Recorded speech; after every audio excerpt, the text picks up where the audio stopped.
Back to my channel. ఏ రోజు ఏం జరగబోతుందో తెలుసుకుందామా? ఇంకా ఎపిసోడ్లోకి వెళ్ళిపోతే బాలు వాళ్ళందరూ కూడా ఇక సుశీలమ్మ ఇంటికైతే వెళ్తారు. ఇక వెళ్ళగానే అక్కడ ఉన్న సుశీలమ్మని చూసి షీలా డార్లింగ్ అంటూ బాలు అయితే సుశీలని పైకెత్తి తిప్పేస్తాడు. ఇక అది చూసిన సత్యం అలాగే అందరూ కూడా చాలా సంతోషపడిపోతారు. ఇక సుశీలమ్మ అయితే ఒరేయ్, ఎత్తుకోవాల్సింది నన్ను కదరా, నీ భార్యని అని వెనకాలే మీనా అంటూ మీనాని ఇక గిర తిప్పేస్తూ ఉంటాడు. ఇక మీనా ఏమో ఏమండి అంటూ పరుగులు పెడుతుంది. ఇదంతా చూసిన మనోజ్ అయితే బాగా ఓవర్ చేస్తున్నారు అని వెనకాలే ఇక ప్రభావతి ఇంటి బయట ఎందుకులేండి అత్తయ్య గారు, ఇంట్లోకి వెళ్దాం పదండి అని అంటుంది. దాంతో అప్పుడే ఒక ఆవిడ వచ్చి ఏ సత్యం బాగున్నావా అని వెనకాలే ఇక అందరూ కూడా నాన్నా, ఈమెవరు నిన్ను పేరు పెట్టి పిలుస్తుంది, నేనేవర్నా చేసుకుంటే మీ ముగ్గురికి నేనే తల్లినయ్యేదాన్ని అని వెనకాలనే అందరూ కూడా షాక్ అయిపోతారు. ఇక సత్యం ఏయ్ కళావతి, ఇలా మాట్లాడి మా ఇంట్లో గొడవలు పెట్టకు అని చెప్పి అందరూ కూడా ఇక లోపలికైతే వెళ్తారు. ఇంతలోకి ప్రభావతి అయితే ఇల్లంతా అటు ఇటు తిరిగేస్తూ చూస్తూ ఉంటుంది. దాంతో సుశీలమ్మ, ప్రభా, ఈ ఇల్లు నీకేం కొత్త ఏం కాదు కదా, ఎందుకు ఇల్లంతా అలా తిరిగేస్తున్నావు అంటే అత్తయ్య గారు, ఇంట్లో ఈరోజు మలేషియా నుంచి రోహిణి వాళ్ళ మావయ్య గారు వస్తున్నారు, అందుకే ఇల్లంతా ఎలా ఉందో చూస్తున్నాను, అలాగే ఆయనకి ఏ గదిస్తే బాగుంటుందని చూస్తున్నాను అని వెనకాలనే ఇక రోహిణి అయితే ఫోన్ తీసుకుని గబగబా బయటికి వస్తుంది. అప్పుడే బాలు ఈ రోహిణి ఏంటి సీక్రెట్గా ఏదో చేస్తుంది అని చెప్పేసి ఇక బాలు అయితే అనుకుంటాడు. ఇక రోహిణి అయితే బయటికి వచ్చి ఇక ఆ మాణిక్యానికి ఫోన్ చేస్తుంది. హలో, చెప్పింది గుర్తుంది కదా? అయ్యో గుర్తుందమ్మా, ఆల్రెడీ నేను క్యాబ్లోనే ఉన్నాను. సరే సరే, రావటానికి ఇంకా ఎంత టైం పడుతుంది?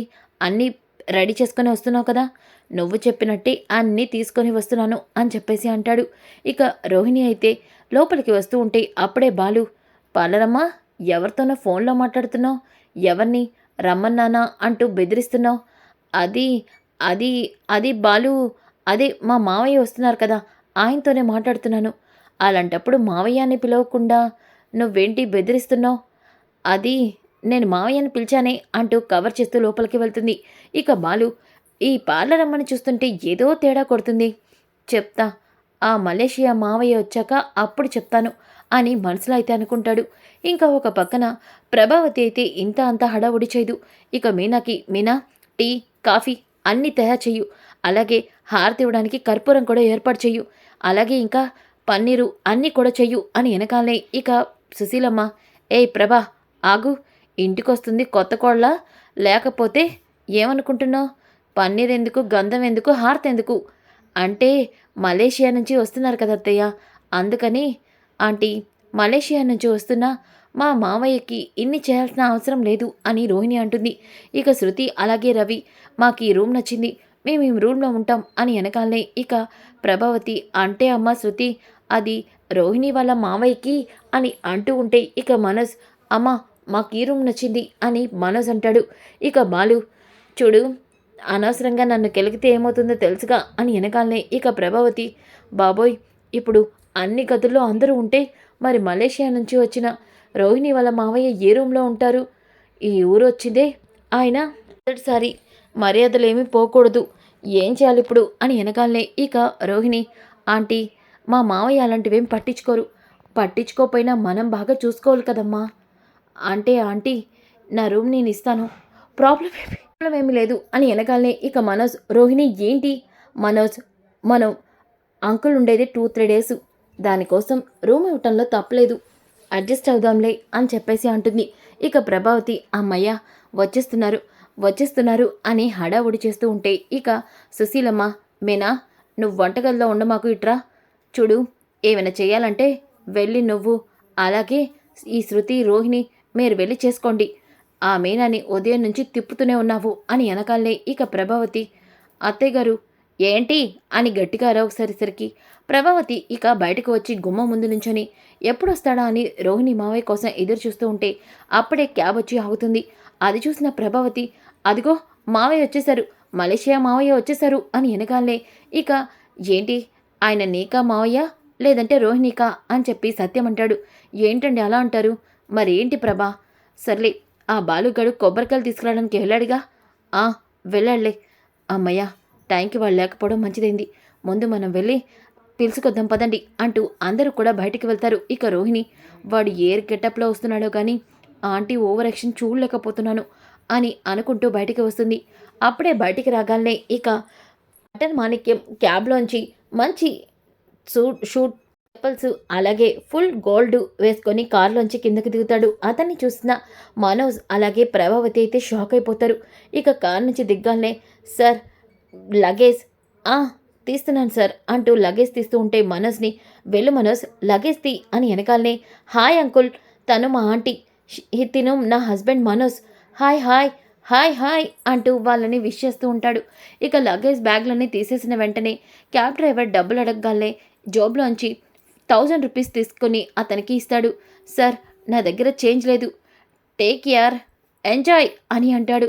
ఒక్కసారిగా ప్రభావతి టిప్పుకే 1000 ఇచ్చాడంటే అమ్మో డబ్బు కట్లు బాగా ఉన్నాయి అని మనసులో అనుకుంటూ ఇక క్యాబ్లో ఉన్న లగేజ్ని దింపుతూ ఇదేంటి ఇంత బ్యాగులు తెచ్చారు, బంగారం అయి ఉంటుందేమో అని చెప్పేసి రండి లోపలికి వెళ్దాం పదండి అని చెప్పి లోపలికైతే తీసుకెళ్తుంది. తీసుకెళ్ళగానే ఇక ఇల్లంతా చూసి ఇల్లు చాలా ఓల్డ్గా ఉందే, బాగా పాత ఇల్లు అనుకుంటా కదా అని వెనకాలనే అవును బాగా పాత ఇల్లు, ఈ ఇంటిని పడేసి దీని మీద 3 అంతస్తుల డాబా కట్టిస్తాము త్వరలో అని ప్రభావతి అనగానే ఇక సుశీలమ్మ ప్రభా ఎవరిల్లు పడేసి ఎవరిల్లు 3 అంతస్తులు కట్టిస్తావు అని అనగానే ఇక సత్యం చూడండి ఇది మా తరతరాల నుంచి వస్తున్న మా పూర్వీకుల ఇల్లు, ఇది మాకు దేవాలయంతో సమానం, ఈ ఇల్లు ఎప్పుడు ఇలాగే ఉంటుంది, వీటిలో మార్పులు చేర్పులు చేయం, ఎందుకంటే వాళ్ళు ఈ ఇంట్లో ఉంటున్నారన్న మా నమ్మకం మాకు ఉంటుంది అని సత్యం అయితే అంటాడు. అఫ్కోర్స్ నాకు కూడా అంతే, ఇలాంటివంటే చాలా ఇష్టం అని అంటూ ఉంటే ఇక రోహిణి అంకుల్ ఇంకా ఇంకా అని సైగ చేస్తుంది. ఆ గుర్తుందమ్మా మలేషియాలో బాగా ఎండలు బాగా ఉక్కపోతగా ఉంది, ఇక్కడికి వచ్చాక కూడా చాలా ఉక్కపోతగా ఉంది, మలేషియా చల్లగా ఉంటుంది. అదేంటి అంకుల్ మలేషియాలో కూడా వేడి చాలా ఎక్కువగా ఉంటుంది కదా, మీరేంటి అక్కడ చల్లగా ఉంటుందంటున్నారు అని శృతి అంటుంది. ఒక్కసారిగా ఇక అది అది అని అంటూ అంటే ఇండియాకి వచ్చి కాసేపు అవుతుంది కదా, ఏసీ కూడా లేదు కదా, దానికోసమే అంకుల్ అలా మాట్లాడుతున్నారు అని రోహిణి ఇక కవర్ చేస్తూ ఉంటే ఇంతలోకి రోహిణి వాళ్ళ నాన్న రాలేకపోయారు. ఆయన మలేషియాలో జర్మనీలో లండన్లో అమెరికాలో ఇలా ట్రిప్పుల మీద ట్రిప్పులు వేస్తూనే ఉన్నాడు.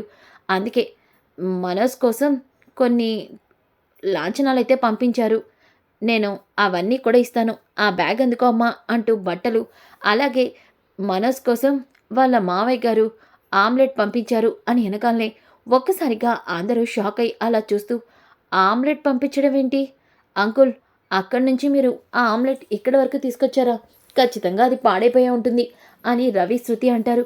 దాంతో ఒక్కసారిగా అంకుల్ జోక్ చేస్తున్నారు, ఆమ్లెట్ కాదు మా డాడీ నాకు కాల్ చేసి చెప్పారు బ్రేస్లెట్ పంపించారంట అని వెనకాలే బ్రేస్లెటా అని చెప్పేసి ప్రభావతి అయితే ఆనందపడిపోతూ రారా మనోజ్ రా వచ్చి మీ పెదనాన్న కాళ్ళకి ఆశీర్వాదం తీసుకో అని వెనకాలనే ఇక మనోజ్ అలాగే రోహిణి వాటన్నిటిని తీసుకొని కాళ్ళకి దండం పెట్టుకుంటారు. ఇక ఇంతలోకి రోహిణి అంకుల్ తను మా ఆంటీ, హాయ్ ఆంటీ అని అంటూ ఇక ఒక్కసారిగా ప్రభావతి ఏంటి నేను నీకు ఆంటీనా అని అంటుంది. వెంటనే ఇక రోహిణి వల్ల మావయ్య అదే హాయ్ ఆంటీ, ఆంటీ ఎక్కడా అని అడుగుతున్నాను, మీరు ఆంటీ కాదు మీరు ఆంటీకి చెల్లెల్లా ఉన్నారు అని అనగానే ఒక్కసారిగా ప్రభావతి పొంగిపోతుంది. ఇక సుశీలమ్మ నీ పెళ్ళం బాగా 6 వయసులో ఉన్న బామనుకుంటుందిగా అమ్మా, దాని సంగతి తెలిసిందే కదా అని అంటూ ఉంటే అప్పుడే బాలు కొబ్బరి బొండాలు తీసుకొని వస్తాడు. ఇక రాగాలే బాలుని చూసి ఎవరు ఈ తమ్ముడు అని వెనకాలనే నేను తమ్ముడి కాదులేండి ఈ ఇంటి కొడుకుని అని బాలు అంటాడు. ఇక మీనా అంటే అతను అదే తాగుబోతూ బాలు అని చెప్పావు, వీడేనా క్యాబ్ డ్రైవ్ చేస్తూ ఉంటాడన్నావు అని వెనకాలనే ఒక్కసారిగా ఇంట్లో అందరూ కూడా సీరియస్గా చూస్తూ ఉంటారు. ఇక మీనా అయితే ఏంటి ఏం మాట్లాడుతున్నారు, క్యాబ్ డ్రైవ్ చేయడంలో తప్పేముంది, అలాగే చాలామంది మందు తాగుతూ ఉంటారు, అంత మాత్రాన ఇలా తాగుపోతని మొహం మీద మాట్లాడతారా, ఏ రోహిణి మీ మావయ్యతో ఇలా అయినా చెప్పేది ఇంట్లో వాళ్ళ గురించి అని వెనకాలనే ఇక సుశీలమ్మ ఏమై రోహిణి ఏంటి ఇలా మాట్లాడుతున్నారు, అంటే అంకుల్కి గుర్తుండాలని ఒక్కొక్కరి గురించి చెప్పాను. అలా అంకుల్ అలా మాట్లాడేశారు. తను బాలు అంకుల్ అని అనగానే ఇక బాలు అయితే నేను ఇక్కడికొచ్చింది మీ మర్యాదల కోసం కాదు. శృతి అయితే అంకుల్ మీరు మలేషియాలో ఎక్కడ ఏ సిటీలో ఉంటారు అని చెప్పేసి సిటీ పేర్లని చెప్తూ ఉంటే ఇక అవన్నీ విన్న మాణిక్యం ఏమా రోహిణి ఈ అమ్మాయి ఏంటి తినడానికి ఇన్ని వెరైటీలు చెప్తుంది అని వెనకాలని ఒక్కసారిగా అందరూ షాక్ అయి చూస్తారు. ఇక రోహిణి అంకుల్ జోక్ చేస్తున్నారు. అదే అంకుల్ మీరుండే సిటీ పేర్లు చెప్తుంటే మీరెందుకు కామెడీ చేస్తున్నారు? అంకుల్ గేటెడ్ సిటీలో ఉంటారు అని చెప్పేసి అంటుంది. అంకుల్ వచ్చి మీరు చాలాసేపు అయింది, అలసిపోయి ఉంటారు, రెస్ట్ తీసుకోండి అని అంటూ ఉంటే ఇక సుశీలమ్మ ఒరే బాలు కొబ్బరి బొండాలు దింపారు కదా, ఓ కొబ్బరి బొండం కొట్టు, ఈ మలేషియా నుంచి వచ్చిన మావయ్య తాగుతాడు అని అనగానే ఇక బాలు కత్తి తీయగానే కత్తికి షార్ప్ లేదు అని అంటూ ఉంటే ఇంతలోకి మాణిక్యం చూడు బాబు ఆ కత్తికి పదులు లేదు, బాగా సహనపట్టి బాగా రఫ్గా రాయి దగ్గరికి తీసుకెళ్ళి మసాజ్ చేసావంటే షార్ప్గా ఇది ఒకే తెగుతో పిట్టలు రాలిపోయినట్టు మేక తల తెగినట్టు తెగిపోతుంది అని వెనకాలే ఇదేంటి ఇలా మాట్లాడుతున్నాడు అని షాక్ అయి చూస్తారు. ఇక ఒక్కసారిగా రోహిణి అంకుల్ మీరు అలసిపోయారు లోపలికి రండి అంటూ లోపలికైతే తీసుకెళ్తుంది. ఇక బాలు అయితే కొబ్బరి బొండాలు కత్తిని తీసుకుని వెళ్తూ వీడు చాలా ఓవర్ చేస్తున్నాడు, ఖచ్చితంగా వీడు వాలకం చూస్తుంటే వీడు మలేషియా నుంచి వచ్చినట్టు కనిపించట్లేదు, ఏదో జరుగుతుంది, అదేంటో తెలుసుకుంటాను పార్లరమ్మా అని మనసులో అయితే అనుకుంటాడు. ఇంకా రోహిణి అయితే రూమ్లోకి తీసుకెళ్ళి ఎక్కువ ఓవర్ యాక్షన్ చేయమాకు, నేనేం ఓవర్ యాక్షన్ చేశాను పాప, ఇంతకీ కెమెరాలు ఎక్కడా కనిపించలేదేంటి, నా పర్ఫార్మెన్స్ నచ్చిందో లేదో రాజమౌళి గారికి నేను ఎలా అడుగుతాను? ఓయ్ చెప్పాను కదా ఇది లైవ్ పర్ఫార్మెన్సు, ఎక్కడా నువ్వు ఓవర్ చేయకూడదు, అలాగే కెమెరా కోసం వెతకూడదు, అలా వెతికితే అడ్డంగా దొరికిపోతావు. సరే బేబీ అలా చేయనులే, ఎక్కువ వాగకుండా డౌట్ రాకుండా మేనేజ్ చేయి సరేనా? ఎందుకు చేయను, ఇంట్లో ఎవరి కాళ్ళు తెగ నటించేస్తూ జీవించేస్తున్నారు, మరి నేను నటించినా ఏంటి, చూస్తావుగా నా పర్ఫార్మెన్సు అని అంటాడు. ఇక రోహిణి ఏంటో నా పని ఇలా అయిపోయింది, వీడు పర్ఫార్మెన్స్ ఏమో కానీ నా పని ఏమో అవుతుందో ఏంటో అని అనుకుంటూ ఉంటే ఇక మనోజ్ అయితే బ్రేస్లెట్ చేతికి పెట్టుకొని అమ్మా బ్రేస్లెట్ బాగుంది కదా, చాలా బాగుందిరా, ఇలాంటి బంగారం నీకు చాలా పెడతారు, ఇక రోహిణి వల్ల నీ జీవితమే మారిపోతుంది అని అంటూ ఉంటే ఇక మనోజ్ అవునమ్మా వెంటనే వాళ్ళ మావయ్యతో నాకు బిజినెస్ కోసం ఏదైనా అడుగుతాను, అడిగేస్తే మనం హ్యాపీగా ఉండొచ్చు, ఆ బాలుగాడి నస కూడా తప్పుతుంది అని అంటూ ఉంటే ఇక అప్పుడే అక్కడికే వస్తుంది. రాగాలే మనోజ్ ఏమంటున్నావు నువ్వు, అంకుల్ ఇప్పుడే వచ్చారు, నువ్వు వెంటనే ఇవన్నీ అడిగితే అంకుల్ ఏంటి ఇంత ఇంత ఇదిగా అడుగుతున్నాడు అని నీ గురించి తప్పుగా అనుకోవచ్చు, దయచేసి నువ్వు ఇప్పుడే ఏమీ మాట్లాడద్దు, కావాలంటే నేను మావయ్యతో తర్వాత మాట్లాడతాను. సరే అమ్మ రోహిణి ఆయనకి నచ్చిన రోజులు ఉండని, మనం మెల్లిగా మన కోసం అడుగుదాం అని చెప్పి అంటుంది. ఇంకా ఉదయం అవుతుంది. ఉదయం అయిన తర్వాత ఇక సుశీలమ్మ కుండలు పెట్టి అందరికీ కూడా పరమాన్నం చేయమంటుంది. ఇక ముగ్గురు కూడా 3 కుండలు కట్టెల పొయ్యిని వెలిగిస్తారు. అలా వెలిగించగలనే శృతి వామ్మో ఏంటి పొగ అంటూ కళ్ళు మండుతున్నాయని పక్కకు వెళ్తుంది. రోహిణి కూడా ఇక కళ్ళు మండడంతో పక్కకి వెళ్ళిపోతుంది.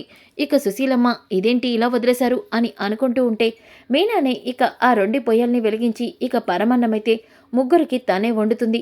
అలా వండగానే సుశీలమ్మ మీనా ఈ తరం అమ్మాయి అయినా ఎంత చక్కగానో పద్ధతులన్నీ పాటిస్తుంది, అందుకే నా మనవరాలు బంగారం, ఎన్ని చదువులు చదువుకుంటే ఎన్ని డిగ్రీలు పట్టినా ఎంత డబ్బున్నా మీనా లాంటి కోడలు ఏ ఇంటికెళ్తే ఆ ఇల్లు ఆనందంగా ఉంటుందిరా సత్యం అని అనకాలే ఇక సత్యం అవునమ్మా చాలా కరెక్ట్గా చెప్పావు అని అంటాడు. ఇక రోహిణి శృతి ఒకరి ముఖం ఒకరు చూసుకుంటూ వెళ్ళి అక్కడ కూర్చుంటారు. ఇక శృతి అయితే నేను అందుకే ఇక్కడికి రానన్నాను, ఇవన్నీ నా వల్ల కాదు రవి అని అంటుంది. ప్లీజ్ శృతి కాసేపు అడ్జస్ట్ అవ్వు, ఊర్లోకి వెళ్ళాక నీకే ఊరంతా బాగా నచ్చుతుంది అని అంటూ ఉంటే ఇంతలోకి పరమాన్నం అయితే వండేస్తారు. అందరికీ పరమాన్నం పెడితే ఇక అందరూ పరమాన్నం తింటూ ఉంటారు. ఇంతలోకి పరమాన్నం తిన్నా మాణిక్యం ఈ పరమాన్నంతో మటన్ కూర తింటే అద్భుతంగా ఉంటుంది, మటన్ బోనులు అబ్బబ్బబ్బబ్బా తిని చాలా రోజులవుతుంది అని వెనకాలే అందరూ కూడా అదేం టేస్టు పరమన్నంతో మటనా అని అందరూ కూడా అంటారు. ఇక మటన్ లేదే నాకు ముద్ద దిగదు, అలాగే నాకు రాజమండ్రిలో చాలామంది కస్టమర్లు ఉన్నారు, వాళ్ళు కూడా నా టైపే అని అంటూ ఉంటే రాజమండ్రిలో కస్టమర్స్ ఉండడం ఏంటి, ఏం మాట్లాడుతున్నారు అని అంటూ ఉంటే ఇక రోహిణి, అదే ఆయన క్లయింట్లు రాజమండ్రిలో చాలామంది ఉన్నారు. మా మావయ్య చాలా బిజినెస్ చేస్తారు కదా, వాటికి సంబంధించిన క్లయింట్స్ అంటూ ఇక తను ఇంట్లో భోంచేరు కదా, బయటే కదా భోజనం అని అంటుంది. ఇంతలోకి నైట్ అవుతుంది. నైట్ అయిన తర్వాత ఇక మనోజ్ అయితే ఎలా అయినా సరే రోహిణి వాళ్ళ మావయ్యతో నా బిజినెస్ గురించి మాట్లాడాలి అని చెప్పేసి రోహిణి వాళ్ళ మావయ్యనైతే ఇక డాబా పైకి తీసుకెళ్తాడు. తీసుకెళ్ళగానే ఇక అతను, ఏంటి ఏంటి అల్లుడు, ఇక్కడికి తీసుకొచ్చావేంటి అంటే, అది అంకుల్ మీతో మాట్లాడాలి. నాతోనా? దేని గురించి? నా కోసం ఏమైనా సెటప్ చేసావా ఏంటి? అంటే మీకు అలవాటు ఉందా?